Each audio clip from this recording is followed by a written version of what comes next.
नमस्कार, मैं हूं आपके साथ आकांक्षा यादव और आप देख रहे हैं सी न्यूज भारत। वक्त हो चुका है न्यूज बुलेटिन का और आज इस न्यूज बुलेटिन में हम बात करेंगे कि कहां पुलिस की बदमाशों से हुई मुठभेड़, कहां राजनीतिक दलों के नेताओं में मचा हड़कंप और कहां फ्रंटलाइन वॉरियर को कोरोना का टीका लगाया गया। ये सब जानेंगे विस्तार से, तो चलिए निगाह डालते इस वक्त की खास खबरों पर। जैसा कि रोजाना देखने को मिल रहा है कि पुलिस और बदमाशों के आए दिन मुठभेड़ होती नजर आ रही है। सर्दी बढ़ते देख आगरा पुलिस प्रशासन रात्रि के समय गश्त व वाहन चेकिंग अभियान चला रहे हैं। इसी क्रम में आगरा पुलिस ने कई बड़े बदमाशों को पकड़कर बड़ी बड़ी वारदातों का अनावरण किया है। उसी क्रम में थाना जगनैर पुलिस सरेधी चौराहे पर चेकिंग अभियान चला रही थी, तभी एक मोटरसाइकिल पर दो व्यक्ति सवार आ रहे थे। पुलिस ने उन्हें रोकने का प्रयास किया तो उन्होंने पुलिस के ऊपर फायरिंग कर दी। जवाबी कार्यवाही में पुलिस ने फायरिंग की, जिसमें एक बदमाश के पैर में गोली लगी और वह घायल हो गया।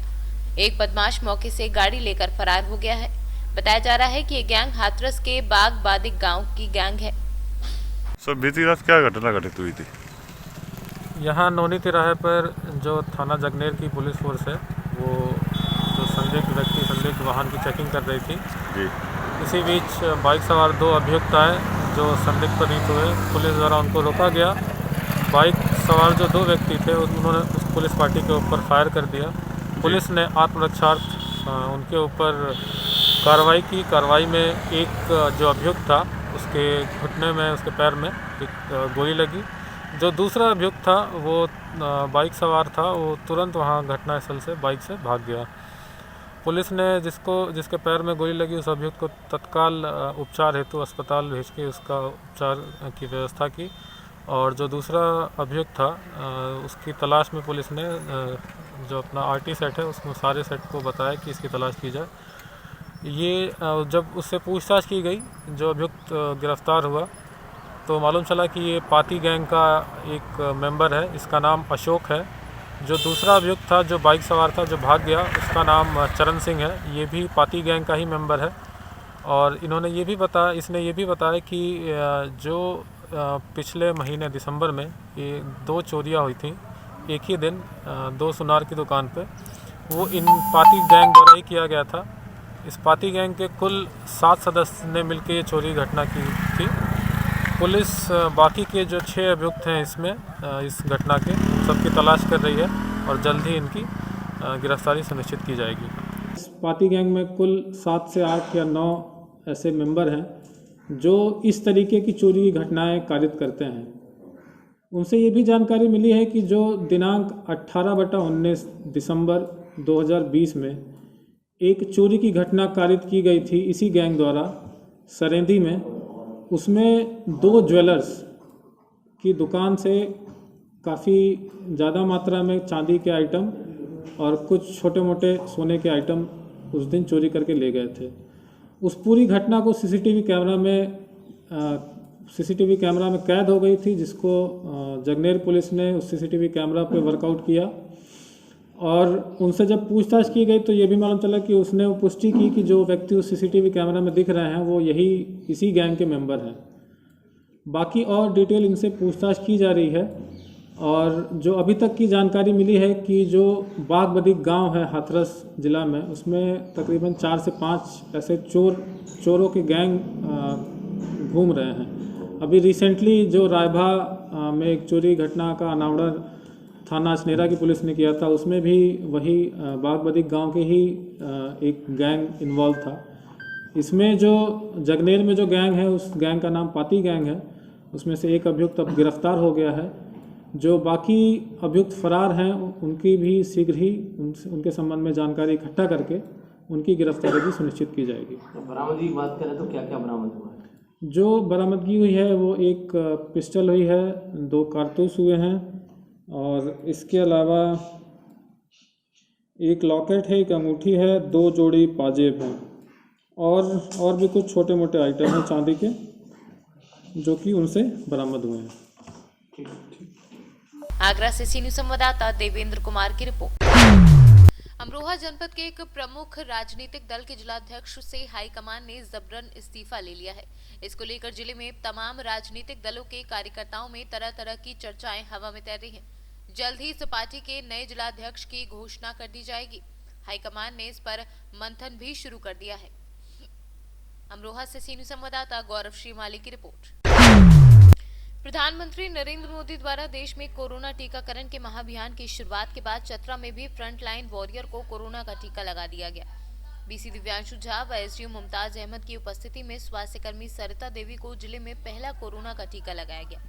टीका लगाने के बाद सरिता देवी को विशेष निगरानी में कोविड-19 केयर सेंटर में ही रखा गया है। लगे हुए हैं और कार्य को आज शुरू किया है। सर, टारगेट आज का क्या टारगेट है सर? हर सेशन में केवल 100 लोगों का पंजीकरण हुआ है और वो बाय नेम ही वैक्सीन डिलीवरी दी जाएगी, तो वही 100 लोगों को आज टारगेट किया गया है। उसके बाद आज का सेशन बंद किया जाएगा, फिर हर दिन ये चलेगा। सप्ताह में 4 दिन ये प्रक्रिया जो है चलेगी और इसका करीब पूरे ज़िले में 5000 से अधिक लोगों का इसमें पंजीकरण किया गया। सर, जो टीकाकरण जिनका होगा वो आगे प्रिकॉशन के लिए, उनकी मॉनिटरिंग के लिए क्या व्यवस्था करनी चाहिए? एक तो ये है कि ये टीकाकरण 2 स्टेजेस में होगा। हर एक व्यक्ति को 28 दिन के बाद एक और शॉट लेना है। दूसरी बात ये कि सारे प्रिकॉशन जो कोविड को लेकर के है, मास्क का, 2 गज की दूरी का, ये सभी का अनुपालन वैक्सीन लेने के बाद भी करना है, क्योंकि इसका इम्यून रिस्पॉन्स उसके बाद ही आएगा।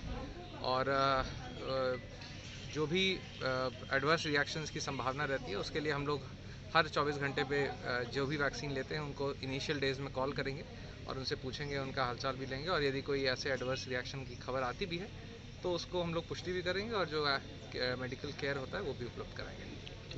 Thank you sir. सबसे पहले जिला में हम ही को पड़ा है, लेकिन कोई दिक्कत परेशानी नहीं। शुरू में कैसा महसूस कर रहे थे आप? कुछ भी नहीं सर, ठीक लग रहा है सर।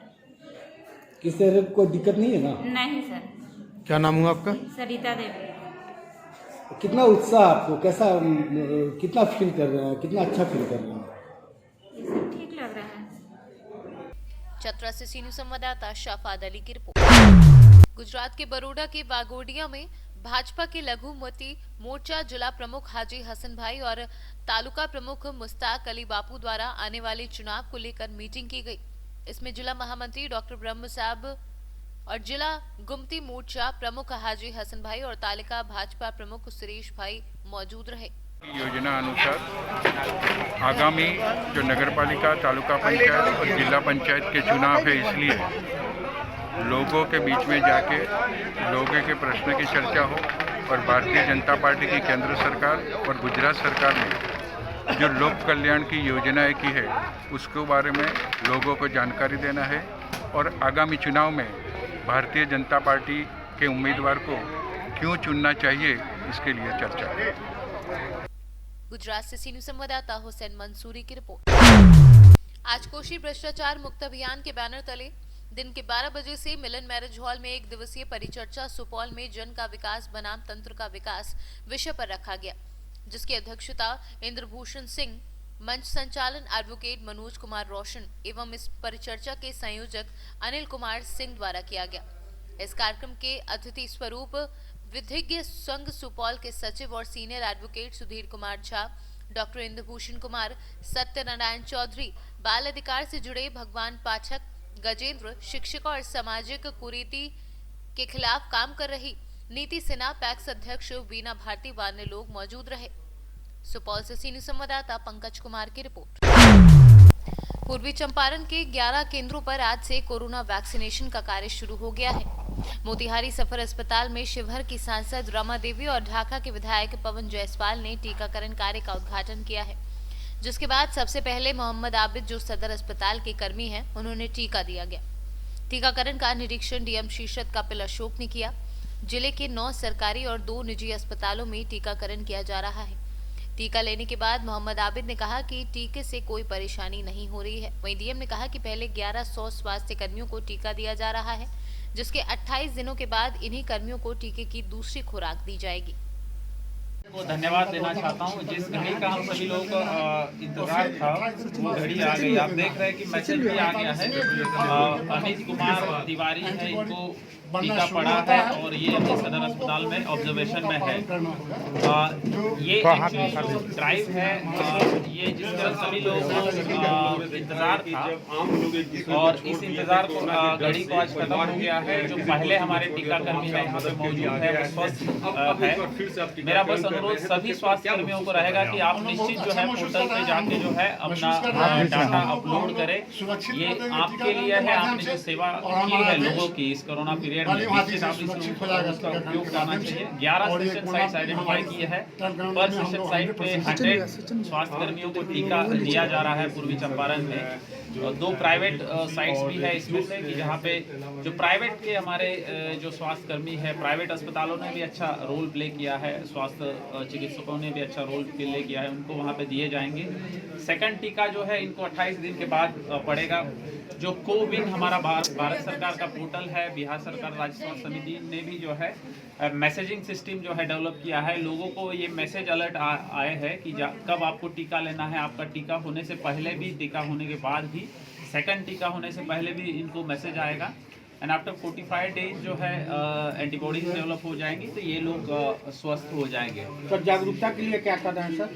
जागरूकता के लिए आईसी एक्टिविटी जो है स्वास्थ्य कर्मियों के द्वारा की जा रही है, जिसमें आपके माध्यम से, जो हमारे प्रिंट एवं इलेक्ट्रॉनिक के साथी है उनके माध्यम से, सोशल मीडिया के माध्यम से जो है मैसेज एक्सटेंड किया जा रहा है।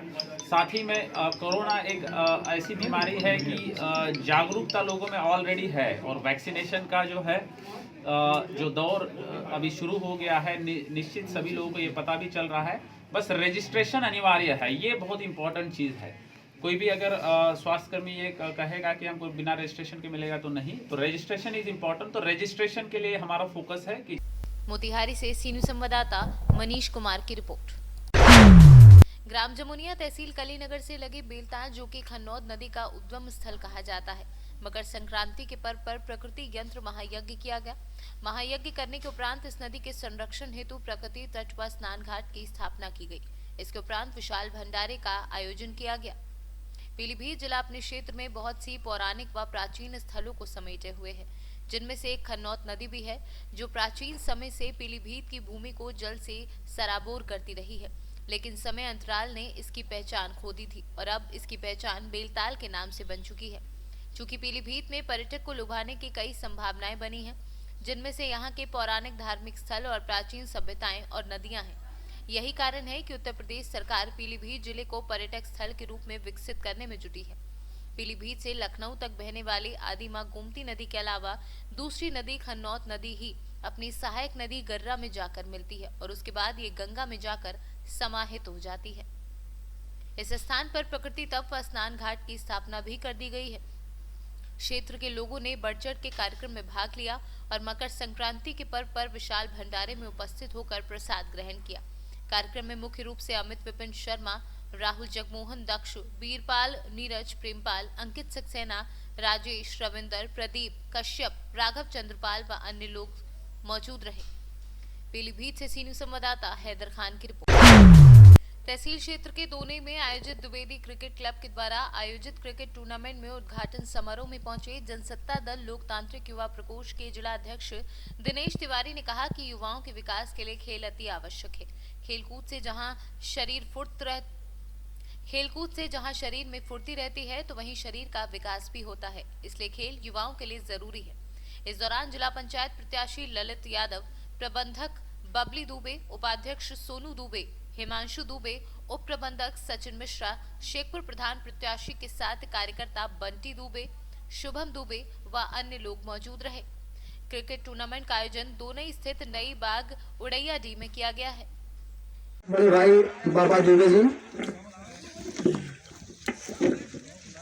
यहाँ ग्राम सभा दोनई में यहाँ आयोजित cricket tournament Dwivedi cricket club, जिसके अध्यक्ष हैं बब्बू दुबे जी, राजेंद्र दुबे जी और मनोज दुबे जी, हम सभी का आभार प्रकट करते हैं। उन्होंने मुझे यहाँ पर इस कमेटी के उद्घाटन में इसमें बुलाया और आमंत्रित किया। हम सभी को बहुत बहुत धन्यवाद देते हैं। यहाँ पर उपस्थित सभी जो हमसे अग्रज हैं, सभी को प्रणाम, और जो छोटे हैं सभी को आशीर्वाद। हम अपनी पार्टी जनसत्ता दल लोकतांत्रिक की तरफ से सभी को बहुत बहुत धन्यवाद एवं आभार प्रकट करते हैं। हम लोग प्रतापगढ़ से सीनियर संवाददाता रोहित जायसवाल की रिपोर्ट। उत्तराव थाना क्षेत्र के समूदीपुर गांव में बीती रात टेंट हाउस के गोदाम में आग लग जाने से लाखों का सामान जलकर राख हो गया। दुकान के मालिक ने अज्ञात अराजक तत्वों के खिलाफ उत्तराव थाने में तहरीर देकर कार्यवाही की मांग की है। प्रयागराज से सीनियर संवाददाता रणविजय सिंह की रिपोर्ट। विश्व की सबसे बड़ी महामारी का आज वैक्सीनेशन शुरू हो गया है, जिससे लोगों में कोरोना महामारी से निजात पाने की उम्मीद जगने लगी है। आज प्रधानमंत्री के संबोधन 10:30 बजे के बाद वैक्सीनेशन प्रारंभ हुआ, जिसमें पहले चरण में स्वास्थ्य कर्मियों को वैक्सीन लगाया गया। बताते चले कि सिद्धार्थनगर में 10:30 बजे से वैक्सीनेशन शुरू किया गया है, जिनमें कुल 4 केंद्र बनाए गए हैं, जिसमें कुल मिलाकर के 400 लाभार्थियों को सूची में रखा गया, जो उसका बदरपुर, बासी, भनवापुर में केंद्र बनाया गया है। पहले चरण में स्वास्थ्य कर्मियों को वैक्सीन लगाया गया। टीकाकरण जी कैसा लगा आपको? बहुत अच्छा लग रहा है कि सौभाग्य की बात है कि सबसे पहले स्वास्थ्य कर्मी को टीका लग रहा है, और इस सबसे पहले स्वास्थ्य कर्मी को टीका लग रहा है, इससे कि जनता भी जागरूक होगी कि उनको लगवाते कोई भी कष्ट नहीं होगा, कोई परेशानी नहीं होगी, कोई समस्या नहीं होगी, कि एक तरह से कह सकते हैं वो अपने आप को भी सेफ फील करेंगे। लेकिन जो लोग भ्रम पैदा कर रहे हैं कि मतलब अब वो तो भ्रम ये है कि अफवाह तो उड़ती हैं, उनको तो कोई रोक नहीं सकता है, लेकिन बेहतर है। अब वो ये है कि हमको लग जाएगा तो उनको संतोष रहेगा कि पहले लग चुका है तो हम भी लगवा सकते हैं। तो नाम क्या आपका? CHO रेशू चौहान। हमारे यहाँ बर्डपुर में सामुदायिक स्वास्थ्य केंद्र बर्डपुर में आज 100 लोगों का वैक्सीनेशन होना है। ये 100 लोग स्वास्थ्य कर्मी ही हैं, हमारे स्टाफ के लोग हैं, हमारे डॉक्टर्स हैं, फार्मासिस्ट, वार्ड बॉय, हमारे कर्मचारी, आशा हैं, कुछ आशाएं हैं, कन्या हैं, ANMs हैं और आंगनवाड़ी। वैक्सीनेशन 2 चरणों में होना है। जिसको भी ये वैक्सीनेशन टीका लगेगा, ये 2 टीके इनको लगने हैं 1 महीने 28 दिन के अंतराल पे, और आज इसका शुभारंभ है। आज पहला टीका लगेगा, फिर दूसरा टीका 15 तारीख को 15 फरवरी को लगना। सर देखिए, कोरोना वायरस का जो इन्फेक्शन है, ये आप सब लोग जानते ही हैं कि ये कोरोना वायरस के लिए कोई ऐसी दवा उपलब्ध नहीं थी जिससे भी कि इसका एक संपूर्ण इलाज कर सके। लेकिन इसके फैलाव को रोकने के लिए और इसकी गंभीरता को रोकने के लिए वैक्सीन बहुत ज़रूरी था, और इस वैक्सीन के माध्यम से हर इंसान के अंदर वो इम्यूनिटी डेवलप होगी जिससे वो होने वाले, यदि उसे कभी भविष्य में कोई कोरोना का इन्फेक्शन होता है तो उससे उसका शरीर, उसकी इम्यूनिटी लड़ाई लड़ सकती है, और उसको गंभीर रोग ना होकर के उसको छोटे मोटे चीज़ों में, या हो सकता है उसे कोई रोग ही ना पता चले, और उनकी मृत्यु तो बिल्कुल नगण्य हो जाएगी। हाँ सर, आज कोविड का टीकाकरण किया जा रहा है, अब क्या प्रक्रिया अपनाई जा रही है? देखिए, जैसे आप लोगों को अवगत है कि फेज़ 1 का कोविड का वैक्सीनेशन का आज एक लॉन्च है।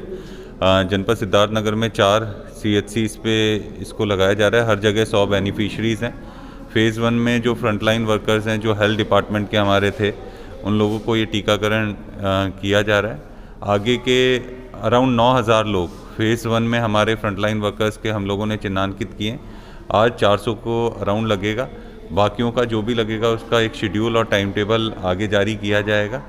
और व्यवस्था आप जैसे देख सकते हैं, हर जगह पे मतलब एक वेटिंग रूम बनाया गया है, जिसमें जो भी बेनिफिशरी आएगा वो वेटिंग रूम में वेट करेगा, अपना टर्न का इंतज़ार करेगा। उसके बाद एक वैक्सीनेशन रूम है, उसके बाद वो वहाँ जाएगा, उसका जो भी एंट्रीज़ ये सब वेरीफाई होके वैक्सीनेशन होगा उसका। और उसके बाद एक ऑब्जर्वेशन रूम भी बनाया गया जिसमें 30 मिनट्स वो रहेगा, कि उसके बाद उसको ऑब्जर्व किया जाएगा कि ऐसा कुछ सिम्टम या कुछ तो नहीं आ रहा। तो व्यवस्था यहाँ पूरी है। हॉस्पिटल में सब अच्छी तरीके से किया जा रहा है। नीचे सभी लोगों का वेरिफिकेशन किया जा रहा है, और बाकी तीनों CHC पे भी ऐसे ही है। और आगे का जैसा भी शेड्यूल और आगे जो भी होगा वो भी सभी को ब्रीफ कर दिया जाए। कितने लोगों को टीकाकरण होना है और कौन से लोग हैं जिनको टीकाकरण होना है? नहीं, जैसा मैंने आपको बताया कि फर्स्ट फेज़ में 9000 लोग हमारे जनपद में हैं जो फेज़ 1 में लिए गए हैं, जो मतलब बेसिकली फ्रंटलाइन हेल्थ वर्कर्स हैं, चाहे वो पब्लिक के हों चाहे प्राइवेट के हों, प्लस आंगनवाड़ी हैं।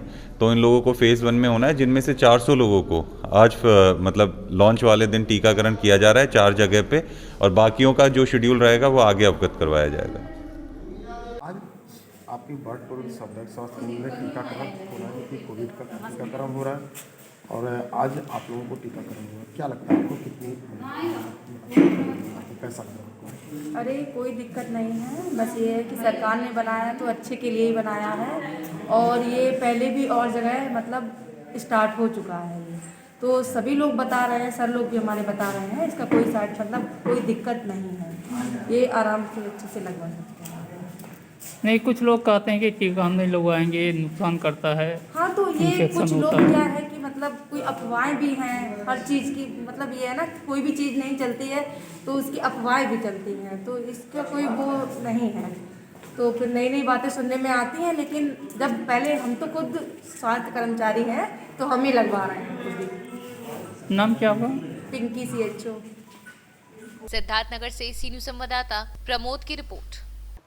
फिलहाल के लिए न्यूज बुलेटिन में बस इतना ही। देश और दुनिया की तमाम बड़ी खबरों के लिए जुड़े रहे सी न्यूज भारत के साथ। हर खबर आपके साथ, आपके हाथ।